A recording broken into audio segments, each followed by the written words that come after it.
Hi, this is one of the High Priests of Khonshu Rave, Into the Night, a Moon Knight podcast. We're proud members of the collective, and you're listening to one of the collective members, the Capes and Lunatics Sidekicks podcast. Hope you enjoy. Wendell Vaughn, the first Earthman ever appointed the protector of the universe, bonded to the energy-transforming quantum bands that were both weapons and symbols of his station. He fought an ongoing battle to defend all life in the universe from cosmic evil as Quasar. Hello, everyone, and welcome to the Quantum Zone, episode 13. 13 sometimes is an unlucky number, and it may be for the Avengers this time. I am Phil. Matt may be jumping in later, but hey, Will is back. I'm Will. Hey. So, did you listen to the last episode? I haven't had a chance to catch it yet. It's been a crazy week. we got listener feedback, and someone said because of your vast knowledge of the Marvel Universe, he compared you to Eon. Well, that's my misspent youth. When you grew up in rural Arkansas, reading, rereading the official handbook of the Marvel Universe is the height of entertainment. That was like my childhood. Read over and over. I can't tell you how many times I reread like the Quasar issues and stuff. Yeah. Oh yeah. I think that's why I wear glasses today, is because you remember the type on the official handbooks of the Marvel Universe? Small, super tiny. Thank you, Marvel. I wear glasses now. I'm sure genetics has nothing to do with it. But yes, you weren't here last episode. Do you want to give some brief thoughts about Quasar 4 that we covered last week? It's a good solid issue. Mm-hmm. I mean, it's just a good solid little superhero story that tells you a little bit more about him. I think it sets up a little bit, or it starts to set up the dynamic between his father and Eon, which, kind of goes full blown later in the series. Well, yeah. It really was set up him and Eon, because that's when he comes up with the idea of like, hey, I'll track down all the extraterrestrials on Earth. So we have a good something to carry us through issue 12, and then things get really interesting. Oh yeah. Really, really interesting. So I figured we'd bring up Avengers 4 again, because tonight we're doing Avengers 311. Yep. Cover kind of gives it away. Hydra base destroyed. I wonder what happened. I know, because it says where immediately follows the events of Quasar number 4. Like, I guess he flew right from Quasar 4 into this book. Kind of false advertising. I mean, it says acts of vengeance. Hydra base does get destroyed, but it's kind of false advertising, because I mean, you get see all these other Avengers on the cover. They don't show up. Only Quasar shows up. It's Quasar 4.5 is what it is. The Weakest Point is the title. John Byrne, Paul Ryan and Tom Palmer, artist. Nelson Yomtov, colorist. Bill Oakley, Howard Mackey, Tom DeFalco, of course. I didn't realize how long kind of this team was on the Avengers. Thought it was kind of a short blip. It was well over a year. Because I'm thinking, what was it at right after Acts of Vengeance? They go international like in 320 something, I think. Yeah, but I was going to say, weren't Byrne and some of these guys gone by that point? I think so. Yeah, there's going to be spoilers about the shadowed figure in this issue.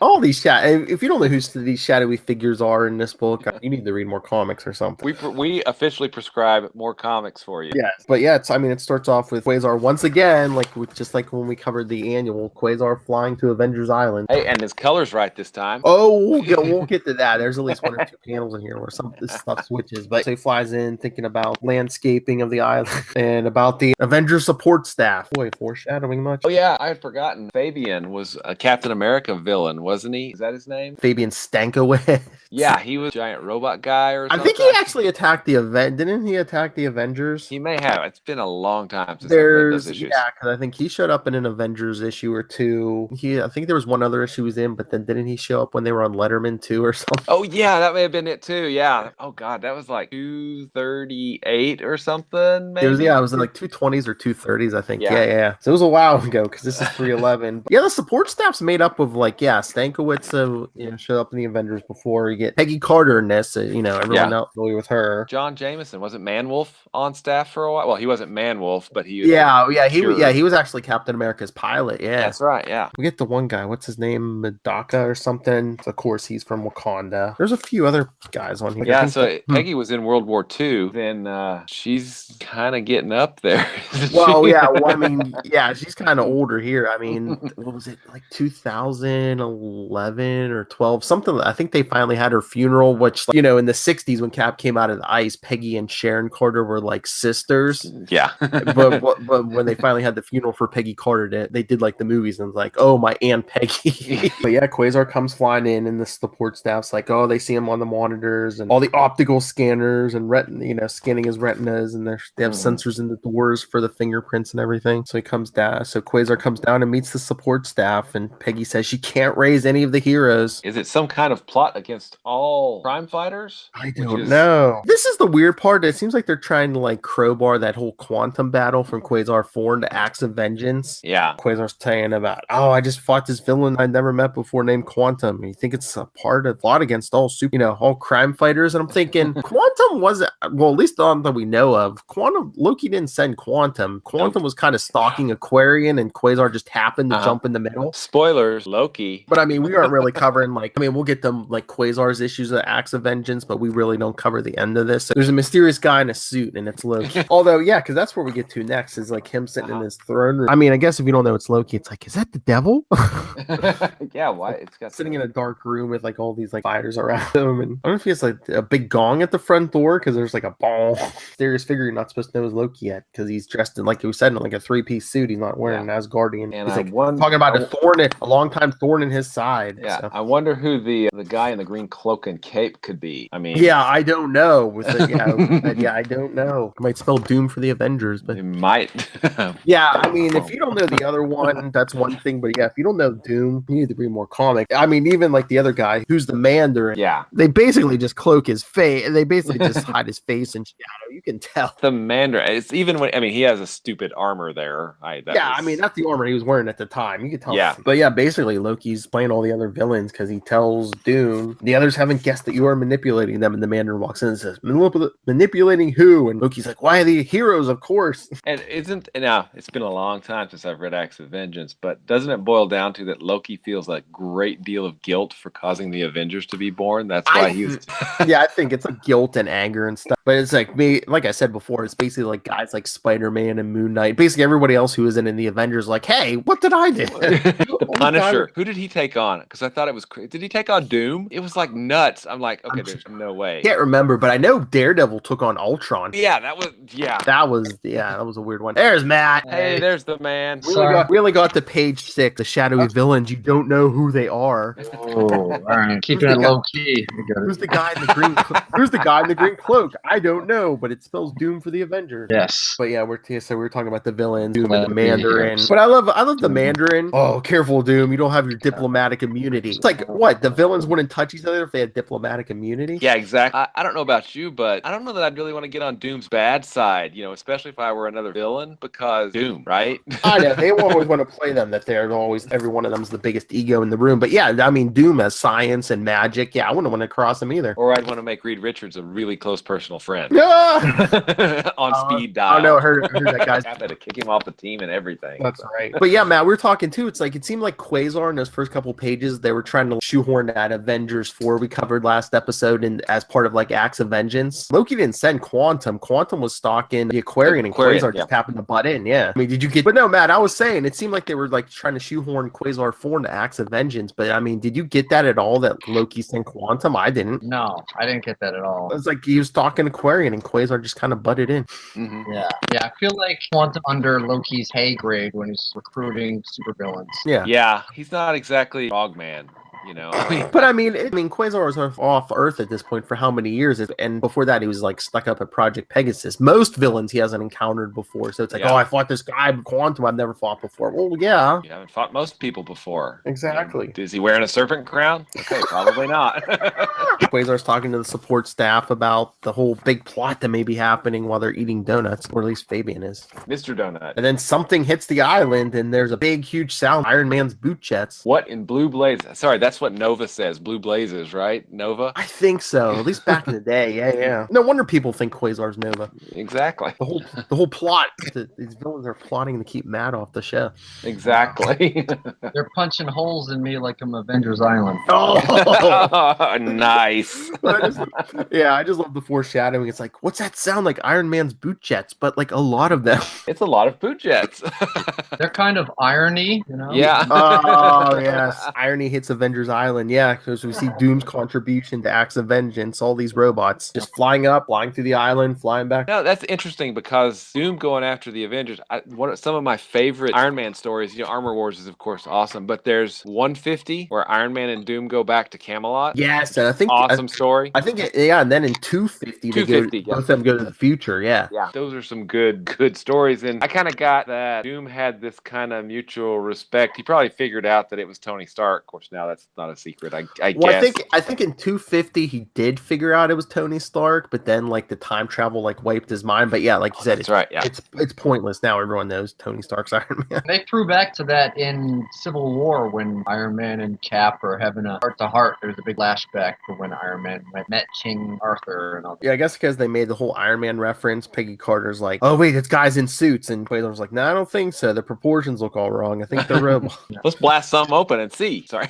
Exactly. Well, that's what Quasar says. Like, everybody get some weapons and let's go because they can't get any of the Avengers on the line. Yeah. But yeah, we're saying like where we thought all the support staff was from. Fabian was from the Avengers. Peggy Carter's Captain America. Was that Daka is from Wakanda? I think the guy, the security chief, O'Brien. I think he's from Iron Man, like earlier Iron Man stories, was it? Maybe. Yeah, I can't remember. So basically, if you were like a supporting person in an Avengers book, you might be on the support staff. Yeah. Yeah, and there's the battle suit that Fabian. Yeah, that's he's here. Yeah, he attacked the Avengers like once or twice.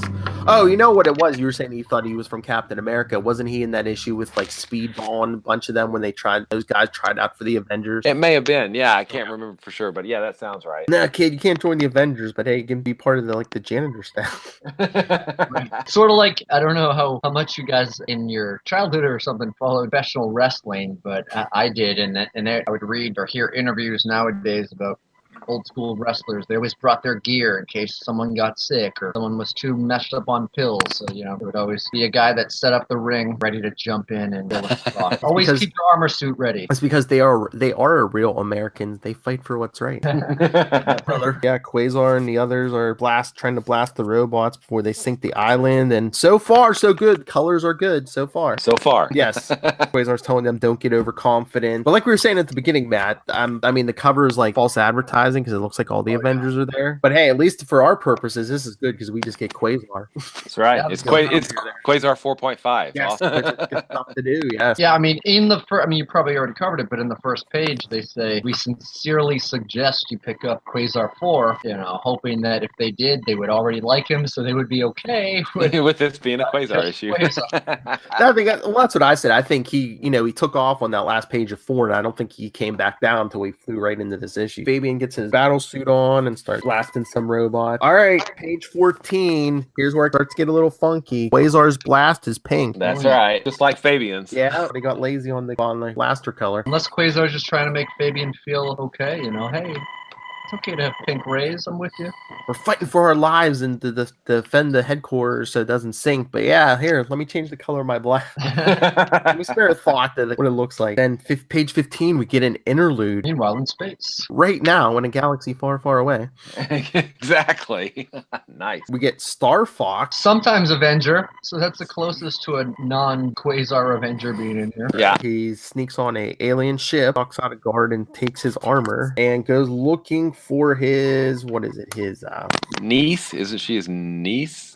Niece or grandniece, something grandniece, like that. Something, yeah. But Nebula for you Guardians of the Galaxy fans, but it's Nebula, but she's not like a cyborg. He is courteous enough to drag the guard inside before taking his mask off so he doesn't suffocate him. The real Nebula, not that poser who took down Dr. Druid. Yeah.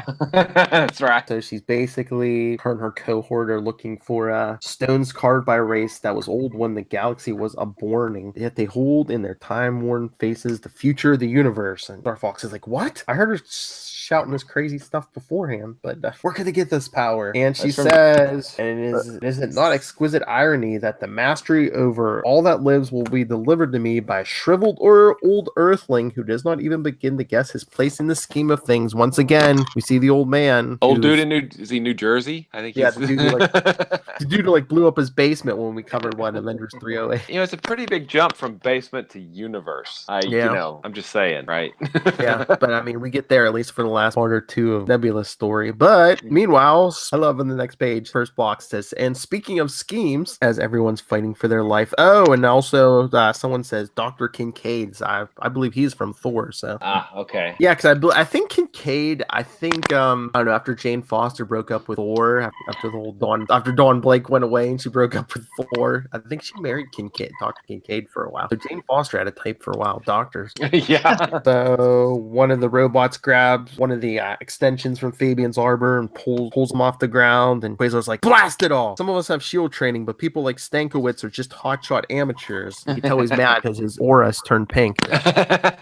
Nice. The water level's getting real high now too, so frustration is setting in. The water level's not getting high. The island's getting low. True, yeah. But by the time we get to the next page, all Quasar's energy. Page 18, all his energy discharges, and big hands are the right color again. Yeah, is that it looks like an attempt at a baseball mitt. Yeah, it looks like a catcher's mitt. Yeah. So he grabs Fabian in the catcher's mitt, then pulls him up. But then he tells Fabian, he's like, even though you're untrained, we need your battle suit's power. Then he gets mad again because it's red. Oh yeah, as they're flying over some fuel depot where the robots are running away. Oh yeah, the Quinjet fuel tanks, they even say. Running away too easily. My Akbar senses are tingling. It's a trap. Yeah.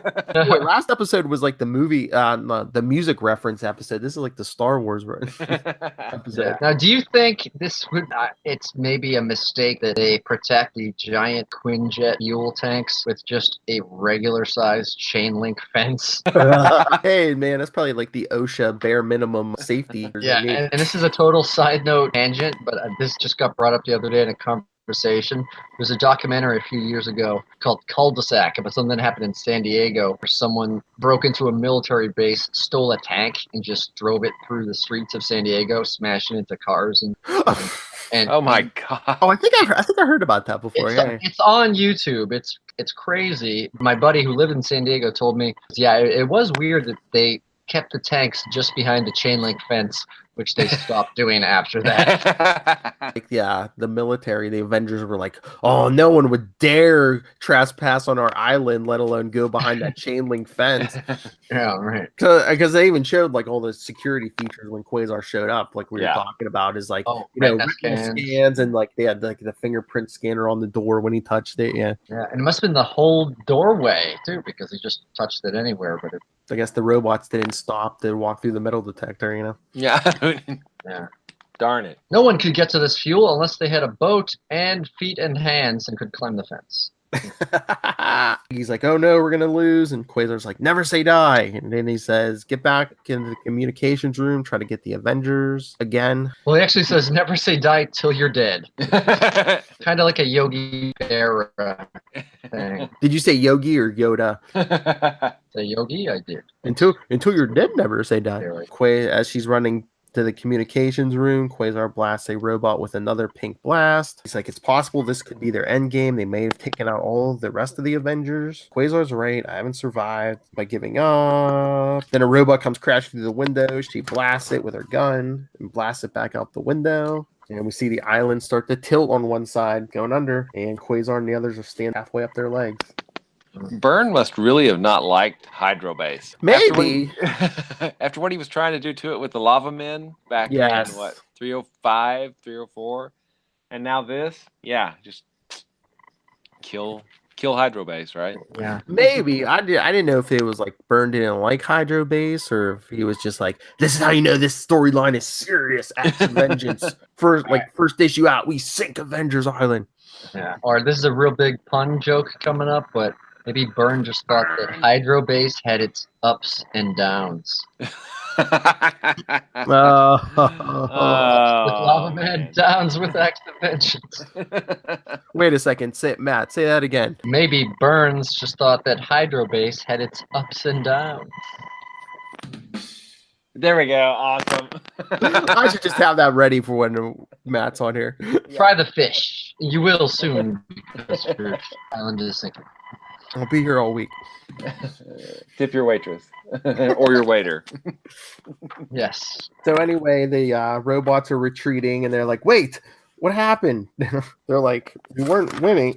It can't be this easy." But they are retreating. They're flying away. Quasar's like, "It doesn't matter. Let's take advantage of the time they give us. Go to evacuation alert. Get the Quinjets in the air. I'll see about saving Hydrobase." He flies underwater and sees there's a hole in every flotation cylinder. So he uses like a giant Jack. Yes. Yeah. Oh, yeah. The island has a bunch of flats, so he's jacking it up. Oh, wow. Better call AAA. So one of the guys is saying, "O'Brien, come on. The island's stabilized, but it probably won't last." He's like, "I got to get Peggy out of the mansion." And Peggy doesn't want to leave until she, to the last possible moment, trying to raise the Avengers. "Don't worry about it. They're here," lying to her to get her out of the mansion. He says, "I don't know what Quasar's doing under the island, but I wouldn't count on it lasting much longer." And it's red again. Their energy's red, but yeah, the jack has turned, I don't know if it's because of the water, but it's turned blue. But Quasar's thinking everything seems so calm all of a sudden. Why would they retreat when they were so close to victory? And that's when we see Ticking time bomb. That's right.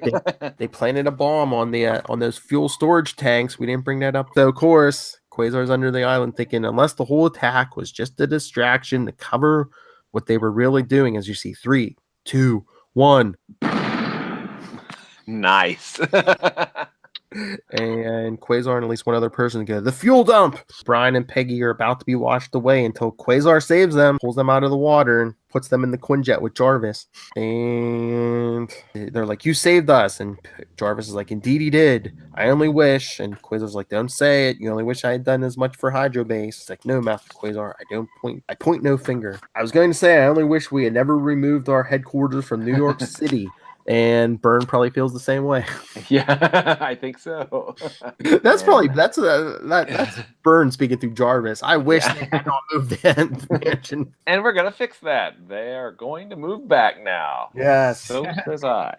Because nothing like this could have happened. And Quasar says, "I wonder, somehow I can't shake the feeling that this was more of a beginning than an ending, though, well, maybe beginning of the end." Bum, bum, bum. And it says, Acts of Vengeance continues in Iron Man. See, it says Acts of Vengeance continues in Iron Man 250 and Thor 411, but I think it's actually Iron Man 251, because, yeah, Iron Man 250 was that Oh, yeah, that crossover issue. Iron Man and with Doctor Doom time travel thing, unless they count that as Acts of Vengeance, because it's Doom. Who knows?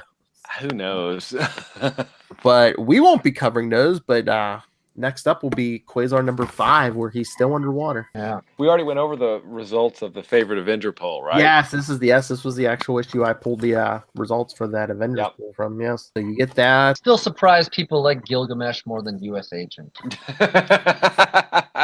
Oh, I almost put it up. There was some article, I don't know if Comic Book Resources or somebody put it up. It was like, was it like the 20 worst costumes of like the 80s, and like the outfit Quasar was wearing in this issue made it the list, and so did Gilgamesh. Oh, good. Nice. Yeah. They just don't like headbands. Yeah, because I think they even said, they're like, "What's up with that headband? Then what was up with that emblem?" They're like, "You got a better one later," but He did get a better one later. Yeah. I mean, I guess they didn't say this, but I guess I see their point. It's like, what's that emblem pointing to? Wow, I hadn't considered that. Hello, Kayla. How are you? But yeah, I can't wait for next episode. Next 2 episodes, Avengers 5 and then Avengers 6. But Avengers 5, I can't wait. Absorbing Man. Yes. Wait, it was mostly associated at Quasar 5. Yeah, Quasar 5 and 6. Yeah. Yes. Absorbing Man gets. I'm excited to talk about it too. He's more of a Thor villain, right? That's what he's normally associated. Yeah, Thor and Hulk. Yeah, because I believe if you want to keep track of the Absorbing Man before his encounter with Quasar, I believe before that it was like he was in Hulk 348. Yeah. Oh yeah. Because he kind of pulls himself back together like right outside Vegas, because that's what was around the time of the Grey Hulk in Vegas storyline. That's right.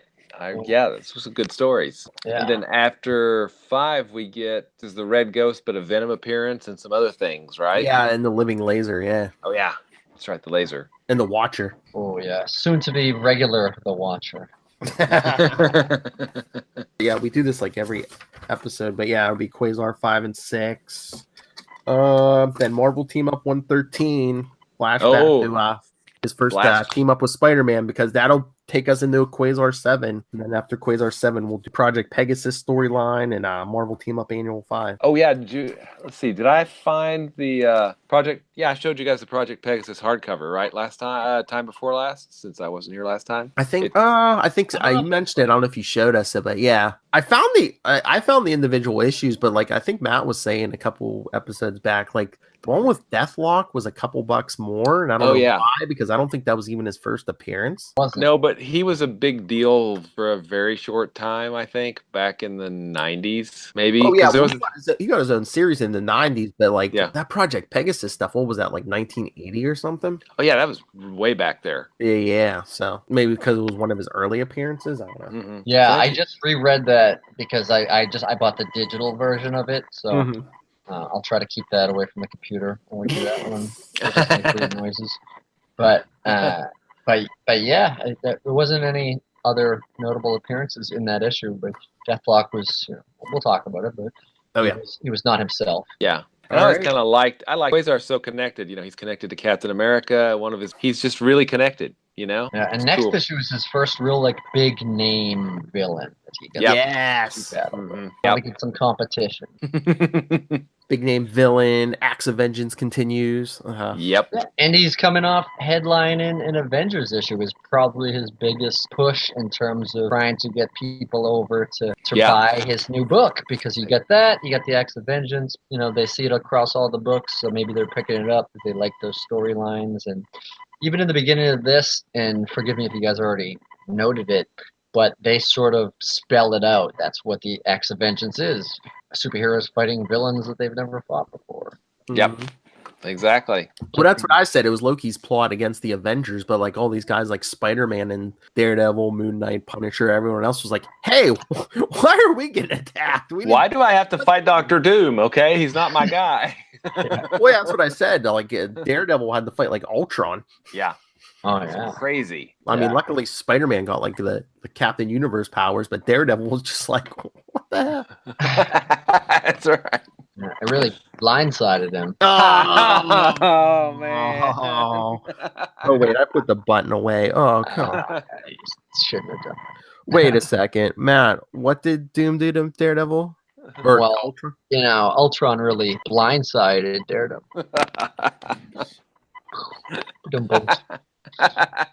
Oh man, when you're on, I better not put that button away. I should just do hand gestures. Just watch the lower screen for the YouTube. just as long as they don't change color. Yeah, right. But let's ask Eon. I told him about that. Yeah. Can you remember another Avengers issue that was just under the Avengers banner that just had one of them in it? I'm trying to come up with anything. I think there's maybe gotta be, because like everybody else fell in battle, so maybe it was up to Cap to do something. But wasn't it like 298? Wasn't it just like a whole Jarvis issue? Oh yeah, that was two. It was like right after the Dr. Druid thing, the team had like broken up, and like it was like I think there was like one issue before Cap put that team with Gilgamesh and everyone back together. It was just like Jarvis. Yeah. So I think it even said at somewhere. It even said like Jarvis, the last Avenger. Yeah. Did Kurt Busiek do kind of a triathlon focused issue? Maybe. I can't remember. I don't know. I mean, this doesn't really have any other Avengers in it. I don't know that another Avengers book has. Maybe there's some subplots like Quicksilver and Scarlet Witch are in Wundagore, or some weird stuff going on. But this has one other Avenger in it. I guess Star Fox. Yeah. For what, a page and a half, 2 pages? Really? Yeah, not doing much except disarming a guard. Yeah. I think like later on, like during Bendis's run, they might have done. He might have did like issues with like maybe only 1 or 2 Avengers in them. So I'm kind of interested. Maybe I'm gonna read ahead to some future issues to see if there was any backlash in the letters pages of Avengers Assemble, to see if anyone says, "Hey, Quasar's all right, but Thor is clearly on the cover in the foreground. Well, yeah, they all were. That's what we were saying. I mean, everyone's Okay. on the cover, but yeah. Get the button ready. I got one for you. You ready? All right, wait. Okay, go ahead. Mr. Letter Writer writes in and says, "Hey, Thor was on the cover. I'm mighty Thor that he wasn't, featured in the issue." Oh, good Lord. They just keep getting worse and worse. But well, that's the other thing. I don't know how far ahead you're gonna have to read, because it's so weird that back in the day you had to like write in, and your letter might have hit the letter page like 6 issues later. Yeah, it was 6 weird months because they would do like the summers. They would do the bi-monthly stuff, so Oh, letter yeah. pages would get off. It was even weirder. Yeah. And then if you had like an ad or something or an extra page of story, then that pushed it. But I'm just saying, these days you email them and your letter might be in the next issue. Yeah. It might be in that issue. Sorry. Yeah. And the letter sections, they say that you have to include your return address unless you specifically mention that you don't want it. I always thought it was kind of weird. Yeah. Well, it seemed like back in the day they were always like, if you want some pen pals. I'm Right thinking in. about. I have a bunch of old stamps. Maybe to promote the podcast, we should really find the frequent letter writers to the back page of Quasar and say, "Hey, if you still live at this address, you should listen to our podcast." Then you get a letter back. That was my son. He moved out like 30 years ago. I'm just All saying, word of mouth marketing. Let's bring it back. I know. All right. That is. I mean, that's- Direct mail promo. And congrats, by the way, on the award at the Oh, yes. festival, Congrats. the Comic-Con. Mhm. Oh, I mean, that's Indie Popcorn, the Capes and Lunatics won an award, and I mean, specifically, I believe the entry there was like 2 different entries. I believe the entry that won may have been this show, Quantum Zone. So Sweet. That is very cool. I'm pretty sure. Yeah, we won the award for best comic podcast. So yeah, gentlemen, take a bow, because It's I mean, it's a win for the whole team, but I mean, Mhm. specifically, I believe this show may have won it. awesome. It's a little frightening that there are lots of people out there like us. I know. I was just like, wait a second. I was like, Quantum Zone. I was like, did we win for best comic podcast or podcast with the worst puns? That's the one right there. Yeah. Well, yeah, congratulations. That's awesome. But yes, I believe certificates are in the mail for all, so expect those. Yes. All right. So are we done? Matt was talking about like threatening people through the mail. So Yeah. Mail it from the library. Sorry. Yes. all right. Will, where can people find you, especially this weekend? Oh, this weekend. Funny you should mention that. I will be tabling at Heroes Con in Charlotte, North Carolina. It's going to be a lot of fun. I'll have some advanced copies of Diary of Night, the trade paperbacks. And, of course, you can always find me online at Walred on Twitter, Walred at Gmail, Quantum Zone, willallred.com. If you're trying to find me and you can't, you're not really trying very hard. So you'll be there all this weekend? Yep, I'll be there Friday, Saturday, and Sunday. It's good. Heroes Con is an awesome convention because it's all about comics. I mean, that's its whole thing. Is there's a ton of artists there, lots of writers, and lots of comics. Because I was just saying, this is on YouTube now, but this should hit the podcast Friday. So yeah, if you're in the area or you can get down there, yeah, go see Will. Yeah, I'll talk your ear off about Quasar and try to sell you one of my books. Tell him you love the Quantum Zone and you the bad puns. Yeah. All right, Matt, where can people find you? You can find me all over social media at Matt Kona, MATTKONA. You can even email me, mattkonastandup@gmail.com. And if you want to find my stand-up videos, there are maybe a couple of them on YouTube. And yeah, I'm just going to yield the rest of my time to ask Will a question like I have a few times. But is there anything you're on the lookout for at the Comic Con, at HeroCon, in terms of books, or are you just looking to get the word out for yours and hang out with people? I love.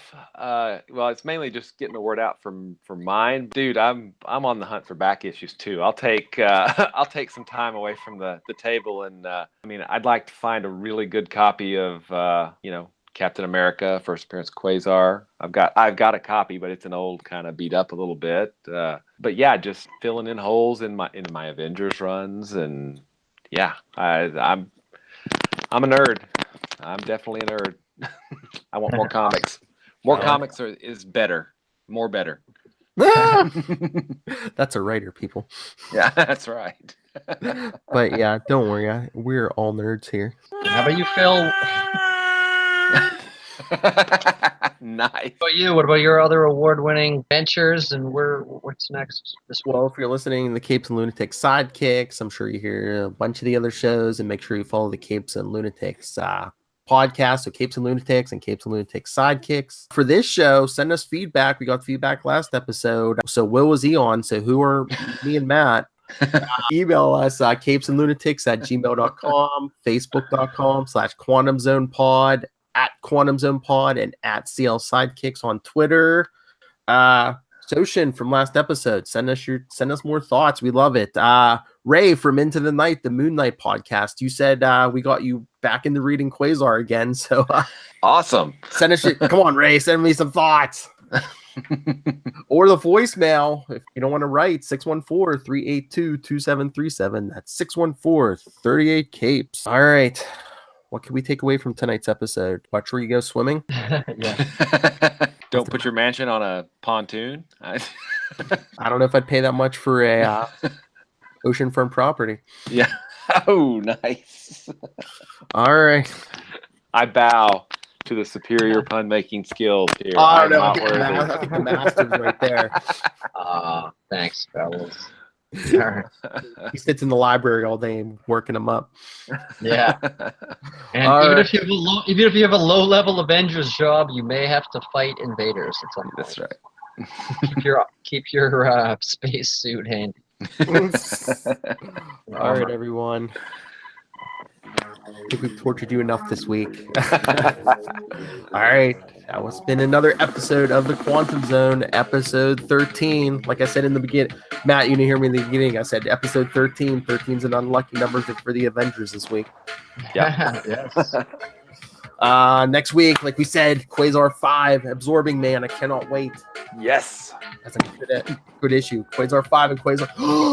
Next 2 episodes back to back. We get to do 2 in a row. Quasar's book. Yes. All right. Absorbing Man. Red Ghost. Living Laser. The Watcher. A brief appearance. And they even say, I think on the cover, brief appearance by Venom. That's right. She said, I have to remember this 2 episodes from now. I'll wear this. Yes. All right, everyone. Thank you for joining us. Send us your thoughts and go see Will this weekend. Remember, Yes, Quantum please. Zoners, keep it quantum.